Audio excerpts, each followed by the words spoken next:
પાટણના રાધનપુર ખાતે આવેલ વોર્ડ નંબર 4ના રહીશો ગંદકી અને ગટરના ગંદા પાણી અને કચરાથી પરેશાન થતા હોવાથી નગરપાલિકાની કામગીરી સામે મહિલાઓએ રોષની લાગણી વ્યક્ત કરી હતી તેમજ ગંદકીના કારણે લોકો બીમારીનો ભોગ બની રહ્યા હોવાના આક્ષેપો સ્થાનિકો દ્વારા કરવામાં આવ્યા છે।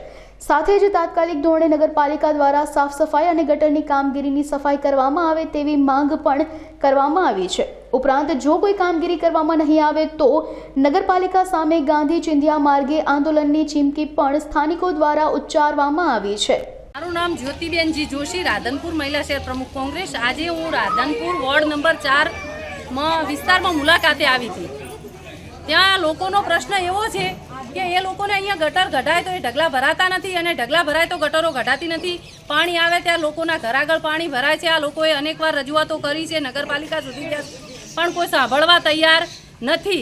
જ્યારે નગરપાલિકાએ 3 કરોડ અને 38 લાખ બાયપાસ માટે મંજૂર કર્યા છે તો જે નગરપાલિકામાં આવે છે, જે પબ્લિક યાતનાઓ વેઠી રહી છે, એમને સુવિધાઓથી વંચિત રાખવામાં કેમ આવે છે? એ લોકોના પૈસા બારોબાર બિલ્ડર લોબીને પાસ કરાવે છે અને એમના ફાયદા માટે ને એમના ખેતરોના ભાવ ઊંચા આવે એ માટે એ રૂપિયા પાસ કરે છે, તો આ પબ્લિકને કેમ સુવિધાઓ મળતી નથી? અને આના માટે આજે મને એ લોકોએ બોલાવી હતી, હું ત્યાં આવી છું અને આ લોકોને અમે સોમવાર સુધીનો ટાઈમ માગીએ છીએ। સોમવાર સુધીમાં જો આ લોકોના કામ ના થયા તો અહીંની સર્વ મહિલાઓ લઈ અને નગરપાલિકા ઉપર અમે ગાંધી ચિંધ્યા માર્ગે આમરણ ઉપવાસ કરીશું। મારું નામ સમીરાબેન રુસ્તમભાઈ ઘાંચી છે। અમે નાગોરી વાસના રોડ ઉપરના મીરા દરવાજેથી લઈ અને રાજગઢીના રોડનો જે આમ રહ્યો રસ્તો અહીંયા રહીએ છીએ।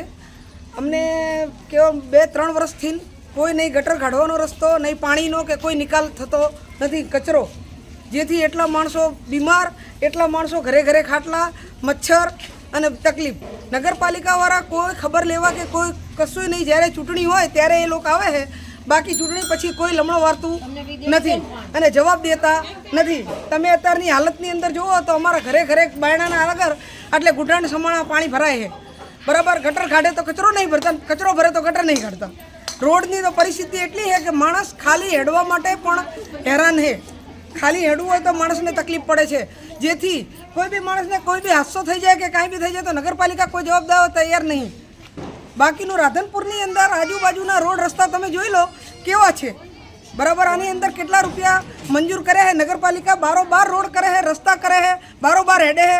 બાકી અહીં રાધનપુરની અંદર ગામની અંદર મેન જે રોડ છે મેલ્લાની અંદર છે, મેલ્લામાં જે તકલીફ છે એની અંદર કોઈ જવાબદારી લેવા કે કોઈ કશું કરવા તૈયાર નથી। જ્યારે ચૂંટણી હોય ત્યારે 5 જણા ભેગા થઈ અને વોટ માટે આવે, બાકી એના પછી કોઈ ખબર લેવા આવતું નથી। આ પરિસ્થિતિ અમારા મેલ્લાની છે, અમારા વોર્ડ નંબર 4 છે।